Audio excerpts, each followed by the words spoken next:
Bom, então vamos lá. Nesse vídeo a gente vai falar um pouquinho mais sobre o lactato, né? Então a gente vai entender, primeiro, a questão de nomenclatura, né? Se é ácido lático, lactato, o que a gente fala.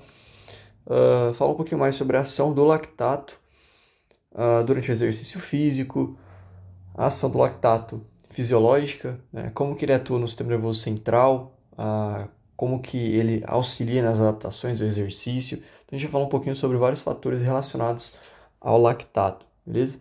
Então a primeira coisa é em relação à nomenclatura, tá? Então a gente tem que, alguns livros mais antigos ainda trazem o termo do ácido lático. Então como é que a gente fala, como é que a gente se refere ao lactato, né? Ácido lático ou lactato? Né? Então, eu não manjo muito de bioquímica, não é a minha área, tá? Mas de modo geral, a gente tem que, antigamente, né, ali no século XIX, século XX, quando a fisiologia do exercício começou a ser estudada, mais aprofundada, o que os pesquisadores encontravam? Que o exercício ele aumentava o estado de hipóxia, né? Ou seja, a falta de oxigênio ali nos músculos, porque eu tinha uma demanda aumentada e até o oxigênio chegar, eu tinha hipóxia. E aí essa hipóxia, né, que é muito comum nas vias anaeróbias de fornecimento de energia, TPCP, glicólise anaeróbia, levava a um aumento na produção de ácido lático, que é uma base mais um ácido ali, uma base conjugada mais um ácido. Então esse ácido lático ele tinha a capacidade de quê? Liberar íons H+, ou receber íons H+, e aí formando um lactato, né? Então quando ele libera o H+, é o ácido lático, forma um ácido lático, quando recebe o íon H+, o lactato, beleza? Só que, para a gente ter a formação de ácido lático, a gente precisa ter um pH muito baixo. Então em um pH de 3,84 mais ou menos, a gente tem uma solução de 50% de ácido lático e 50% de lactato, certo? Agora, o nosso pH sanguíneo, pH do nosso sangue, ele fica em torno de 7,4, então de 7,35 a 7,45. Então a gente tem uma média de um pH de 7,4, beleza? Esse é o pH do nosso sangue. E aí, em um pH de 7,4, a gente tem uma dissociação dessa base conjugada, desse ácido, de 99% de lactato. Beleza? E aí 1% de lactato, de ácido lático, enfim. Então, no nosso pH sanguíneo, a gente não tem ácido lático, a gente tem lactato, nosso sangue, beleza? Nosso organismo. E essa é a principal diferença entre os dois. Por isso que a gente não diz mais que o músculo, né, ali, enfim, ele produz ácido lático. A gente não tem produção de ácido lático, né? O pH do músculo intramuscular não pode chegar a 3,84, né? 3,84 levaria à morte dessas células, beleza? Então, a gente tem aí que o termo correto é o lactato, é o termo mais utilizado atualmente, né? É o termo que a gente utiliza dentro da ciência hoje em dia, beleza? Então, primeira coisa aí, primeira dúvida que a gente tira. Seguindo então, vamos falar um pouquinho sobre a questão da produção do lactato, né? Então a gente tem que o lactato ele é um produto da glicólise anaeróbia. Então a gente tem a glicólise, processo de glicólise, né? Normal ali, vou colocar aqui anaeróbia. Então, vou colocar a glicólise, de modo geral. Então a glicólise nada mais é do que a quebra da glicose, e aí a gente tem a formação do piruvato. E aí o piruvato, numa via onde a gente tem a presença de oxigênio, ele vai lá para a mitocôndria, vai para a cadeia, né, transportadora de elétrons, e aí a gente tem a formação do ATP, né? Então a gente tem lá no mitocôndria, a gente tem ciclo de Krebs, depois a gente tem a cadeia transportadora de elétrons, e aí a gente tem no final formação de ATP, né? 40 e poucos ATP, enfim, tá? E aí a gente tem o piruvato em uma via sem oxigênio, levando à formação do lactato, certo? Então aqui é quando eu tenho CO2, ou seja, numa via anaeróbia, sem a presença do oxigênio. E esse lactato aqui, ele tem uma função importante, porque esse lactato ele funciona fazendo tamponamento dos íons H+. Então aqui na glicólise, lembra que no processo de glicólise, eu tenho a formação dos NADH, para eu ter a formação daqueles piruvato, beleza? E esse NADH, que ele vai fazer? Os NAD, eles são redutores, eles fazem oxirredução, né? Então eles fazem oxidação e redução desses íons de hidrogênio. E aí o NADH, ele vai, libera esse íon hidrogênio, ou ele doa esse íon hidrogênio, e o lactato ele recebe esse íon hidrogênio. E aí ele libera o NAD, para o NAD poder voltar para a glicólise e a glicólise continuar ocorrendo. É isso que acontece ali dentro das nossas fibras musculares do tipo 2, por exemplo, durante o exercício. Beleza? Esse é o mecanismo principal da glicólise anaeróbica, tá? E aí, o que o lactato faz também? Tá? Uma coisa que é importante. Se a gente for pensar dentro da célula muscular, né, então aqui eu tenho, por exemplo, lá a minha célula muscular. Beleza? Minha célula muscular, principalmente as fibras do tipo 2, né? São aquelas fibras que utilizam a glicólise anaeróbia de uma forma mais eficiente, né? Utilizam mais essa glicólise anaeróbia. Tá? Aqui eu tenho o meu meio intracelular, né? Ou seja, o meu leak, estou pensando no que eu tenho dentro da célula. E aqui fora eu tenho o meu leque, o meu líquido extracelular. Nas células musculares, a gente vai ter, em outras células também do corpo, a gente tem os MCTs. Tá? O que são os MCTs? Nada mais é do que transportadores de lactato, né? O monocarboxilato. Tá? Isso aqui é o MCT, o monocarboxilato, que é um transportador, tá? Eu vou escrever aqui embaixo, transportador do lactato. O que ele faz? Ele move o lactato para fora da célula, beleza? E aí a gente tem dois tipos de MCTs, tá? Então a gente tem o MCT do tipo 1, que é encontrado principalmente, né, nas fibras do tipo 1. Então esse MCT do tipo 1, ele é um transportador mais lento, tá? Então ele é encontrado principalmente nas fibras do tipo 1, porque ele tem uma relação maior ali com aquele processo de oxidação. Então ele leva mais tempo para remover aquele lactato. Então, mais encontrado nas fibras do tipo 1. E aí a gente tem um outro tipo de MCT, que é o MCT4, beleza? Esse MCT4 ele é um transportador rápido, então ele remove o lactato de uma forma mais eficiente, de uma forma mais rápida. E ele é muito encontrado nas fibras do tipo 2. São aquelas fibras glicolíticas que produzem mais lactato, tá bom? Eles também são encontrados lá no nosso sistema nervoso central, por exemplo. Então a gente vai falar dele quando a gente for falar do lactato lá nos neurônios, enfim. Então a gente também tem dele lá no sistema nervoso central. Beleza? Mas basicamente é isso. Então, imagine aqui que eu tenho as minhas fibras musculares, né? E aí quando eu tenho a contração, o processo de contração muscular, enfim, eu vou tendo o processo de glicólise, formação ali de lactato. Então eu começo a ter um aumento dos níveis de lactato durante o exercício físico. Então vou fazer vários L's aqui. Certo? E o lactato, o que ele faz? Ele começa a absorver hidrogênio. Então também tem, durante o exercício físico, aumento da produção de lactato, aumento da glicólise anaeróbia, e eu tenho mais hidrogênio sendo liberado. E parte desse hidrogênio é captado por esse lactato, porque o lactato ele faz justamente o tamponamento do hidrogênio. E aí o que acontece? Quando o lactato vai ser removido, junto com ele leva o hidrogênio. Então eu tenho aqui a remoção do lactato, né? Então eu tenho um lactato e um hidrogênio. Para cada lactato que sai da célula, através desse transportador, a gente tem um hidrogênio indo junto, pegando carona com o lactato, seria mais ou menos assim. E aí, quanto mais lactato é removido, mais hidrogênio é removido também. Então, a gente tem que esse mecanismo de remoção do lactato, ele contribui para quê? Para a diminuição da acidez, né? Para manutenção, vou colocar aqui a manutenção do pH intracelular. Então, fazendo com que a gente tenha diminuição da acidez dentro da célula, beleza? Então, o pH ele é removido e junto com ele leva o hidrogênio. E aí eu não tenho acúmulo de hidrogênio, eu não tenho acidose na minha célula. Só que chega um momento que a produção de hidrogênio é maior do que a de lactato, dependendo da intensidade do exercício e da duração. E aí já não tem mais o que fazer. Daí vai chegar um momento que eu aumento essa acidose e aí eu vou ter a fadiga por conta do aumento da acidose, o aumento da produção de íons de hidrogênio, tá bom? Então o lactato ele vai adiar a fadiga, beleza? Ele dá uma capacidade maior, né, para a gente resistir à fadiga. Basicamente seria isso. E essa remoção do lactato é responsável por 75% da retirada do oxigênio, do hidrogênio, tá? 75% da remoção do hidrogênio, beleza? E aí a gente tem que o restante do hidrogênio, né, aquele hidrogênio que ainda ficou ali em excesso, vai sair através de uma troca entre sódio e hidrogênio. Então a gente vai ter a entrada de sódio e a saída do hidrogênio, beleza? Como se fosse uma bomba ali só de hidrogênio, enfim.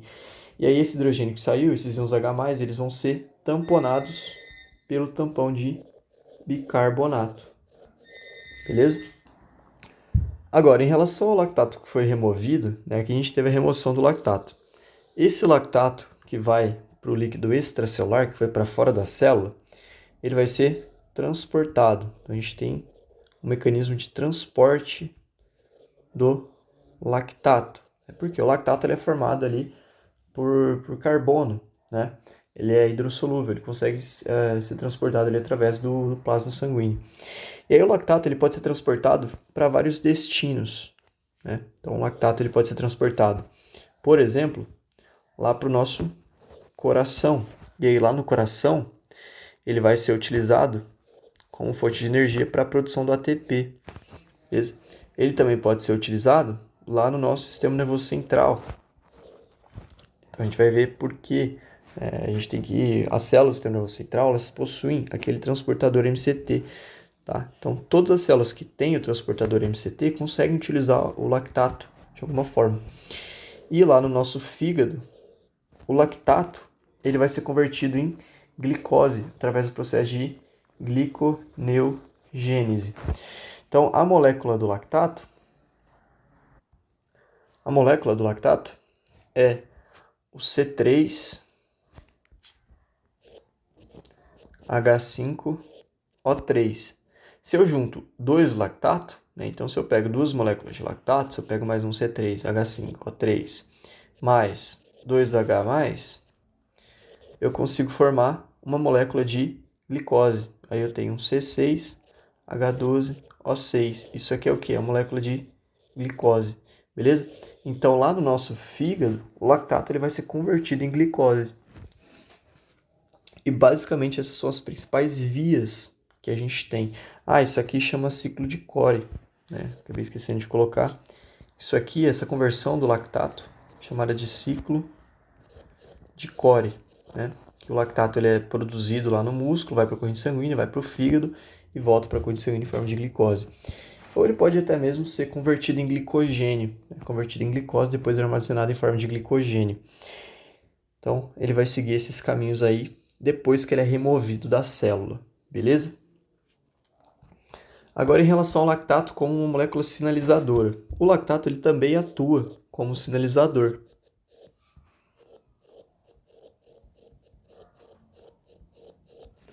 Então, algumas pesquisas feitas em ratos, principalmente, ainda estão evoluindo, né, nessas pesquisas, elas mostraram que o lactato ele consegue aumentar a ação de uma enzima que é a miogenase, né, enfim, que basicamente ela aumenta ali, a expressão de proteínas musculares e de alguma forma o lactato ele consegue aumentar a síntese proteica ou melhorar a síntese proteica, atuando ali nessas células musculares em enzimas específicas ali, tá? Em proteínas específicas musculares.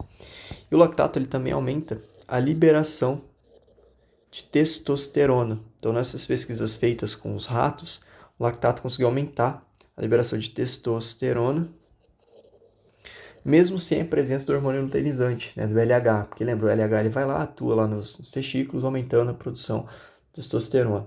Beleza? Então, algumas funções importantes do lactato. O lactato ele também é responsável por um aumento do HIF1, que nada mais é do que o fator induzido por hipóxia. Tá? Então, quando a gente faz um exercício anaeróbio, a gente induz uma hipóxia e a gente tem um aumento do fator induzido por hipóxia. O nome dele faz sentido, né? Fator induzido por hipóxia. Acontece no quê? No exercício anaeróbio, onde tem uma situação de hipóxia. E aí esse aumento desse fator vai fazer com que a gente tenha um aumento dos transportadores de lactato lá na célula, né? Então vai aumentar a expressão dos MCTs lá na célula. Então se eu fizer um desenhozinho aqui da célula, a gente tem um aumento lá dos transportadores, monocarboxilato, melhorando o quê? O transporte de lactato, beleza? Remoção do lactato. Também tem o aumento da expressão dos glúteos, como por exemplo o GLUT4, que é encontrado lá na célula muscular. E o que esses glúteos fazem? Quando eu aumento a expressão deles, eu tenho mais glúteos para captar as moléculas de glicose que estão lá no meu sangue. Então essas moléculas de glicose que estão no sangue, elas são captadas por esse glúteo e elas vão ser utilizadas lá na minha célula para glicólise aeróbia ou para glicólise anaeróbia, beleza?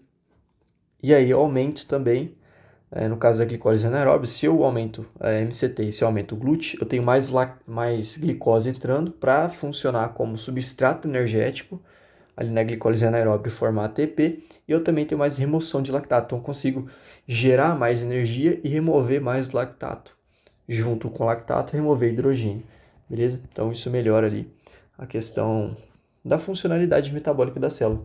Então, de modo geral, através dos fatores aqui, eu tenho um aumento da formação do lactato. E por que isso é importante? Quanto mais lactato a minha célula produz, maior é a remoção também do hidrogênio, e melhor é, por exemplo, ali a minha resistência à fadiga.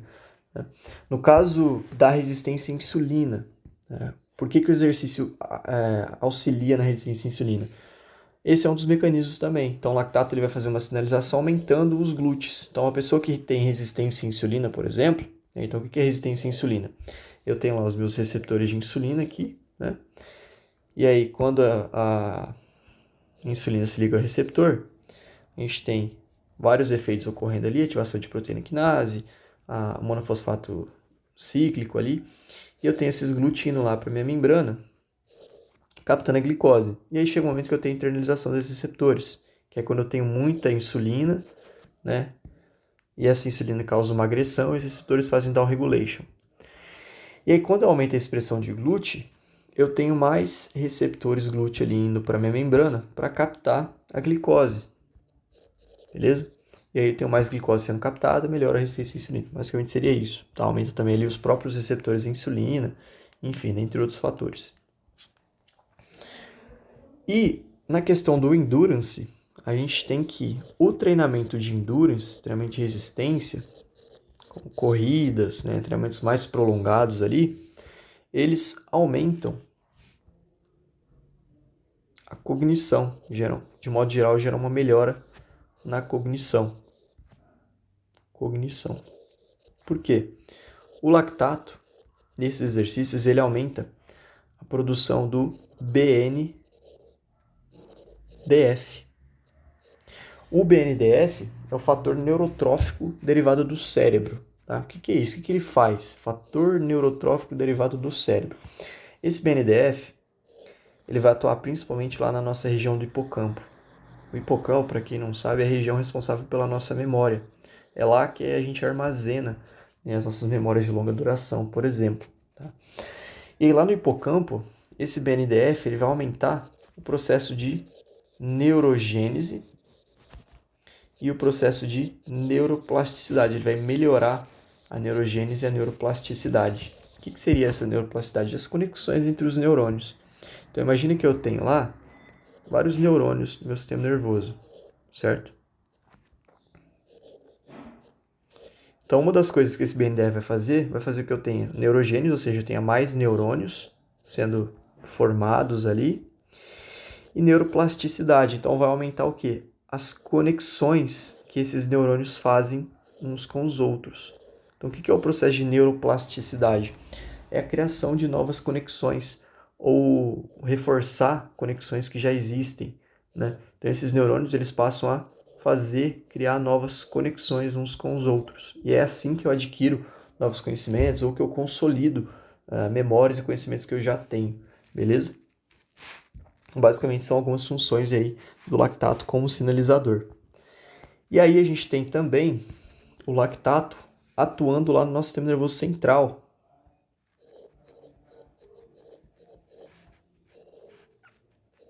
Sistema nervoso central.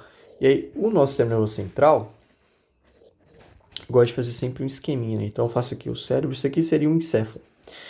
A fonte primária de energia é a glicose. Então, ele consome cerca de 20% aqui, consome de 20 a 25% da glicose que a gente ingere ali na nossa dieta, normalmente. Lógico, isso aqui vai variar muito, né? Mas, de modo geral, o nosso sistema nervoso central ele consome muita glicose, muita energia, tá? Lógico, se eu não tenho glicose, ele vai consumir de outras fontes, como por exemplo os corpos cetônicos ali, produzidos pelos lipídios, né? Pessoas que fazem dieta cetogênica e tal, mas isso aqui não vem ao caso. Então a glicose é a principal fonte de energia, é a fonte primária de energia dos neurônios. Os neurônios eles gostam de glicose, eles conseguem utilizar a glicose de uma forma muito eficiente. Só que na falta da glicose, a gente tem também a utilização do lactato. Então o lactato ele pode ser utilizado como uma segunda fonte, né? Uma fonte secundária de energia para esses neurônios, beleza? Como é que isso funciona? Lá no nosso sistema nervoso central, a gente tem vários tipos de células. A gente tem as células ependimárias, as células da micróglia, as células ali que formam a endimelina, né? As células Schwann, os oligodendrócitos, os astrócitos. Então, vou desenhar aqui um astrócito, fazer uma imagem meramente ilustrativa. Então, imagine que um astrócito ele é mais ou menos assim, né? Então, ele tem um corpo, tem vários axônios ali e tal, várias projeções dendríticas, tem função de defesa, auxilia o neurônio, faz a remoção de neurotransmissores, né? E aqui eu vou ter uma sinapse entre dois neurônios. Então eu tenho um neurônio pré-sináptico e aqui eu tenho um neurônio pós-sináptico, certo? Aqui eu tenho uma sinapse ocorrendo. Então o que vai acontecer aqui nessa sinapse? Esse neurônio pré-sináptico, então eu tenho um neurônio pré e neurônio pós. Isso aqui é fisiologia, né? Esse neurônio pré ele vai liberar um neurotransmissor. Nesse caso aqui, vamos supor que esse neurotransmissor ele é o glutamato. O glutamato ele é um neurotransmissor formado a partir da glutamina. E quando ele é liberado, ele vai se ligar a receptores, né? São receptores ionotrópicos, e aí a gente vai ter uma entrada massiva de sódio dentro desse neurônio pós. E essa entrada de sódio leva ao quê? A um potencial de despolarização, né? E aí eu vou ter um potencial de ação sendo propagado, e aí esse neurônio pós ele vai fazer sinapse com outro neurônio e por aí vai. Tá? Ele pode liberar aí neurotransmissor tanto excitatório quanto inibitório, mas isso aí é outra coisa. Mas o nosso foco é aqui. Esse glutamato, depois que ele se liga ao receptor, ele precisa ser removido. E aí quem que vai fazer a remoção desse glutamato? É justamente o astrócito. Então o astrócito, aqui imagina que isso aqui é a membrana do astrócito. O que ele faz? Aqui eu tenho um monte de glutamato que foi utilizado ali e tal, que está circulando. O astrócito ele vai fazer a coleta desse glutamato. Só que para o glutamato entrar dentro do astrócito, uma molécula de sódio entra junto. Então, junto com o glutamato entra sódio. E aí eu começo a ter o quê? A remoção, né, do glutamato ali daquela fenda sináptica. Só que eu também tenho um aumento de sódio dentro do astrócito, que não é bom. E aí o sódio, ele precisa sair. E aí a gente tem que o sódio ele vai ser através da bomba de sódio. Então, entra potássio, sai sódio. Beleza? Isso aí também é o básico de fisiologia. Só que para essa bomba de sódio funcionar, a gente precisa ter o quê? Gasto de ATP. E de onde vem esse ATP? O astrócito, ele consegue captar glicose. Então, o astrócito, ele capta a glicose, né? A glicose, ela entra através lá da barreira hematoencefálica. E o astrócito, ele capta essa glicose e ele armazena ela. Certo? E aí essa glicose ela é utilizada nesse processo para essa bomba de sódio, né? Quando a gente tem a remoção ali dos neurotransmissores e tal. E aí a gente tem a glicólise anaeróbia, tá? Esqueci de colocar, mas no nosso sistema nervoso central a gente tem a energia sendo, o ATP sendo formado a partir da oxidação e também da glicólise anaeróbia. Então o nosso sistema nervoso central também produz lactato. E essa é uma das formas, né? Então o astrócito, para produzir ATP, ele também forma lactato. Então ele vai liberar o lactato. E aí esse lactato aqui, que foi utilizado para formar esse ATP, né, essa glicólise, na verdade, foi utilizada para formar o ATP e aí depois a gente teve a formação do lactato como subproduto dessa glicólise anaeróbia, ele consegue ser utilizado por esses neurônios. Então, os neurônios, eles têm aqueles transportadores MCT. Então, o lactato, ele consegue, os neurônios conseguem pegar esse lactato e utilizar esse lactato também como fonte de energia, beleza?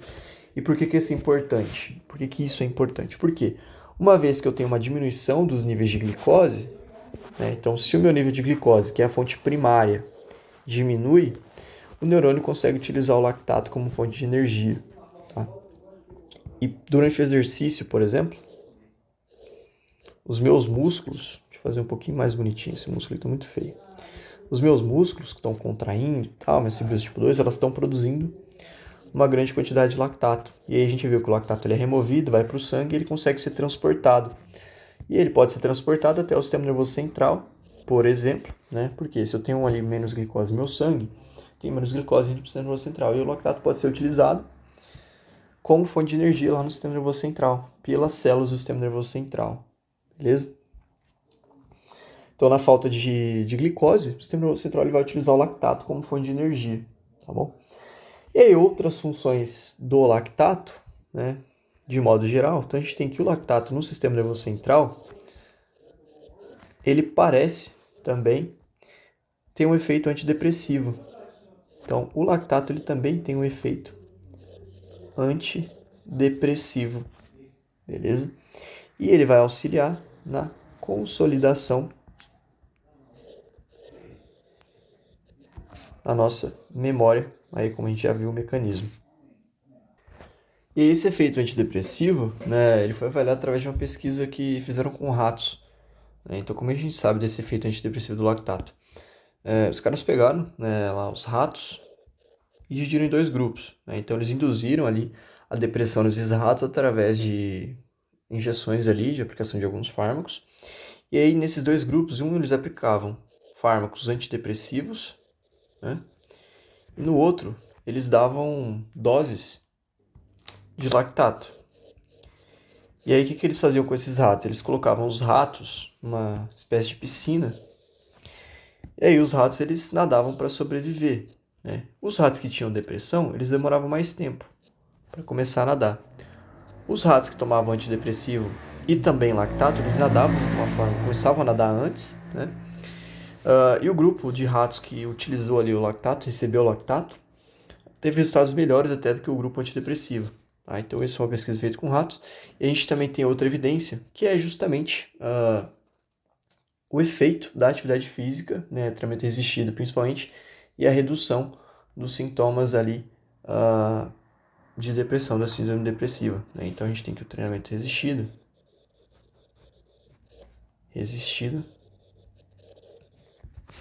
se mostrou aí diminuindo, né, como diminuidor dos sintomas da depressão, beleza? Sendo hoje até um dos principais tratamentos associados até aos de fármacos, beleza?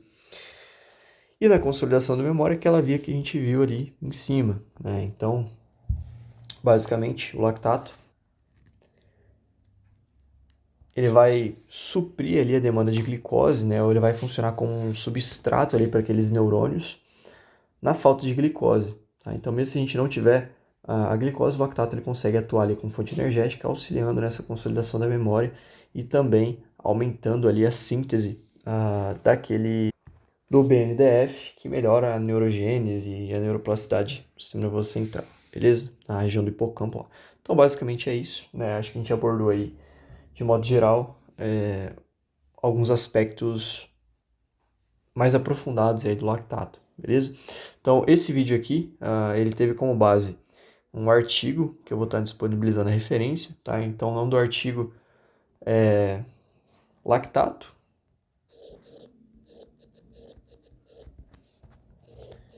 de vilão